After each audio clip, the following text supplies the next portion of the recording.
The Medcomp Rollerson internal jugular catheter for acute hemodialysis, hemoperfusion, and apheresis therapy has been designed with a unique curved configuration to alleviate patient irritation on the head and neck area, as well as problems with subclavian vein stenosis.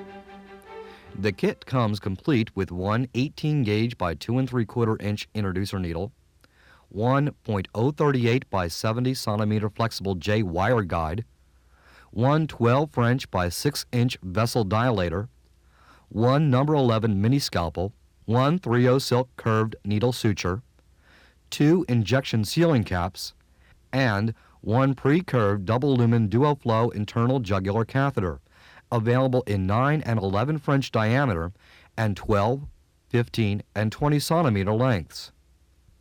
This procedure is generally performed at the bedside. It must be performed under aseptic conditions. For this procedure, you'll need masks, patient as well as personnel, caps, gloves, and a rolled towel. It is recommended that hospital personnel and the patient be gowned to prevent any inadvertent splashes of blood. The patient is placed in the Trendelenburg position, and a rolled towel is placed at the base of the neck between the scapula in order to force the chest forward and allow the patient's shoulders to roll down. The patient's head is rotated to the left, assuming a right internal jugular vein insertion, rather than rolled or moved. Be careful not to angle the neck, so the cervical and thoracic spine are aligned, which will be used as anatomical landmarks. The upper right neck and chest are then prepped with betadine solution in a circular fashion, starting inwardly and moving outward in concentric circles to ensure adequate sterilization of the skin. The area is then draped using 3 or 4 surgical towels. The insertion site is then identified. The anatomical landmarks form a triangle at the right sternocleidoid mastoid muscle, 2 to 3 centimeters lateral, and the base of the triangle being the clavicle itself. Performing a skin wheel, the skin is anesthetized over the lateral angle of the triangle just above the clavicle using a 2% lidocaine solution. Next, a 3 to 4 millimeter stab wound is made with the number 11 mini scalpel. Now retract the skin on the neck slightly upward so the incision actually rests on the upper portion of the clavicle. This forms a better channel for the J-shaped catheter to pass through as it loops up over the clavicle and rests on the anterior chest wall. Then, using an 18-gauge by 2 3/4 inch needle and syringe, locate the right jugular vein. This is accomplished by retracting the skin rostrally as the needle is inserted and angling the needle approximately 30 to 45 degrees from the plane of the body and parallel to the long axis, aspirating as the needle is advanced. Usually the vessel is entered at about 2 centimeters. The deepest the needle has to be passed is about 3 to 4 centimeters. If there is no flashback, withdraw the needle and direct the point slightly more laterally, not medially. When the needle is directed more medially, the carotid artery can be inadvertently entered.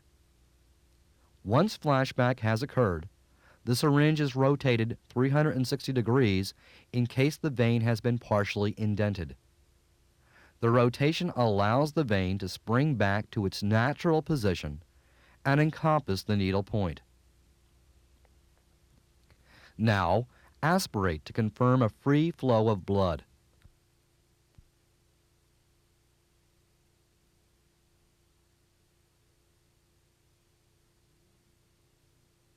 Occluding the needle opening with a thumb, remove the syringe while the needle is still in the vessel.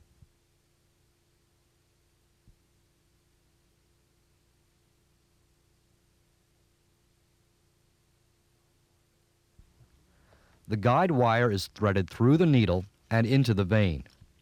If the guide wire passes from the right atrium into the right ventricle, it may cause ventricular irritability, ventricular tachycardia, or ventricular fibrillation.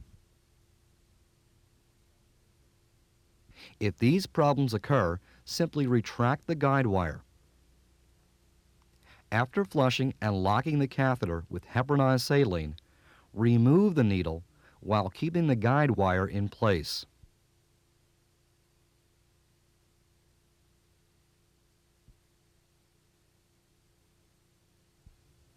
Now, pass the vessel dilator over the guide wire, leaving it in place a few seconds to fully stretch the opening.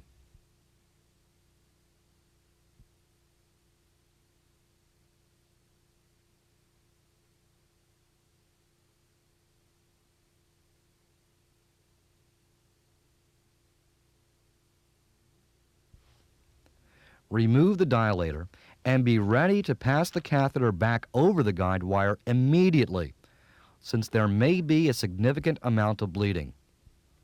The catheter is passed over the guide wire to a point that the tip of the guide wire is protruding from the venous hub of the catheter.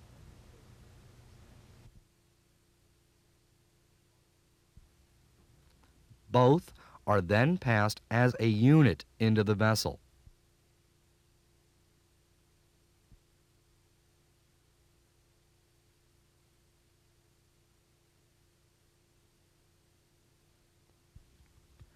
Again, the EKG monitor is observed so that the guide wire may be retracted slightly if any ventricular irritability occurs.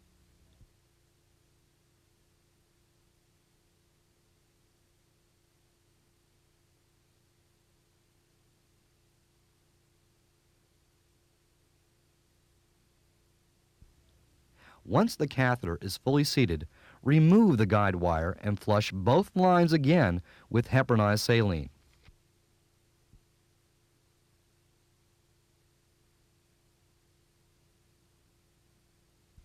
At this point, a chest X-ray should be taken to confirm the catheter location in the superior vena cava and to rule out an inadvertent pneumo or hemothorax.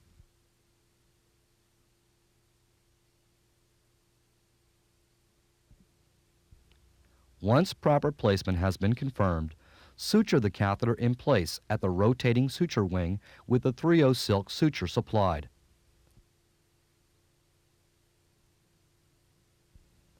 PUP ointment is then applied to the insertion site, and a sponge is situated to run from the insertion site downward on the chest wall to prevent collection of fluid at the point of entry.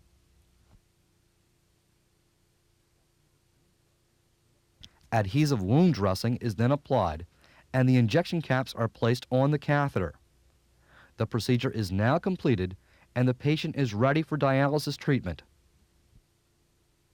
As you can see, the unique J design of the Medcomp Rollerson internal jugular catheter promotes patient comfort as well as technician ease in administration. Additionally, recent published papers describe the alarming rate of subclavian vein stenosis associated with subclavian cannulation. The Medcomp Rollerson internal jugular offers straight internal jugular approach. The pre-curved design keeps the hub and extension away from the patient's head and neck area, offering increased patient comfort. The unique luminal design has 360-degree arterial and venous port, eliminating the need for reversing of blood lines and reducing catheter occlusion caused by the vein.